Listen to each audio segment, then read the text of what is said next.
కుటుంబాల చిన్నారులతో కలిసి ప్రశాంతంగా గడిపే బీచ్లను కూడా చంద్రబాబు ప్రభుత్వం వదలడం లేదు. బీచ్ షాక్స్ పేరుతో కొత్త మద్యం సంస్కృతికి తెరలేపుతుంది అంటూ వైసీపీ అధినేత జగన్ తీవ్రస్థాయిలో మండిపడ్డారు.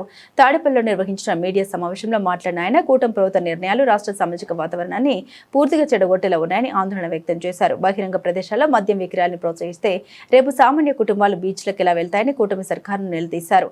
ప్రభుత్వ అనాలోచిత నిర్ణయాలు ఎవరైనా ప్రశ్నిస్తే అక్రమ కేసులు పెట్టడం, వేధింపులకు గురి చేయడం, చివరకు లాకప్ డెత్లకు పాల్పడడం వంటి దారుణాలు రాష్ట్రంలో జరుగుతున్నాయని జగన్ ఆరోపించారు. చంద్రబాబుకు అసలు మానవత్వం ఉందా అని ధ్వజమెత్తారు. రాష్ట్రానికి కొత్త పరిశ్రమలు, విదేశీ పెట్టుబడులు తీసుకురావడంలో కూటమి ప్రభుత్వం పూర్తిగా విఫలమైందని విమర్శించారు.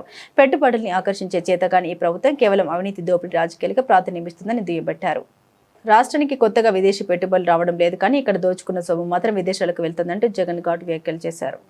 Silica quads mafia, laterite mafia, ration బియ్యం మాఫియా, అమరావతి పేరిట అంతులేని దోపిడీ, రూపాయికి చెనిక్కాయలకు అప్పనంగా ఖరీదైన భూములు తమ వారికి ఇచ్చుకోవడము, అధిక రేట్లకు పీపీఎల్ చేయడము, ఎంఆర్పి కన్నా అధిక రేట్లకు తన వారి చేత బెల్ట్ షాపులు పెట్టించి సిండికేట్గా దాన్ని మార్చి లిక్కర్ మాఫియా, ఇది చాలా అన్నట్టుగా ఇవన్నీ చాలా అన్నట్టుగా ఇప్పుడు కొత్తగా ఏమంటున్నాడు, బీచ్లను కూడా వదలడంలా బీచ్ షాక్స్ అంట.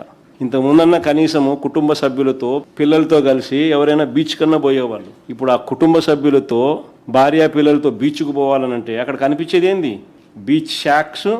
ఆ బీచ్ షాక్స్లో మందు బాబులు మందు కొడతా ఉన్నారు.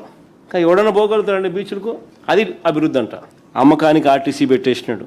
మనం తెచ్చిన కొత్త గవర్నమెంట్ మెడికల్ కాలేజీలు అన్నీ కూడా, మనం తెచ్చిన కొత్త పోర్టులు, ఫిషింగ్ హార్బర్లు అన్నీ కూడా ప్రైవేటైజేషన్, చెనిక్కాయలకు బెల్లాలకి. నిజంగా వీటిని అన్ని ఎవరైనా కూడా ప్రశ్నిస్తే, చంద్రబాబు నాయుడు గారి హయాంలో జరుగుతూ ఉన్నది ఏంటంటే ప్రశ్నిస్తే వీటి అన్నిటి విషయాల మీద రెడ్ బుక్ రాజ్యాంగం, తప్పుడు కేసులు, అక్రమ అరెస్టులు, లాకప్ డెత్తులు. రాష్ట్రానికి పెట్టుబడుల సంగతి పక్కన పెడితే దోచుకునేదంతా కూడా విదేశాలకు పోతా ఉంది ఈరోజు. అబ్బా కొడుకులు అంటే సింగపూర్ అంటారు, అంటే దుబాయ్ అంటారు, అంటే ఆ దేశం అంటారు, ఈ దేశం అంటారు. దోచుకునేదంతా విదేశాలకు పోతా ఉంది.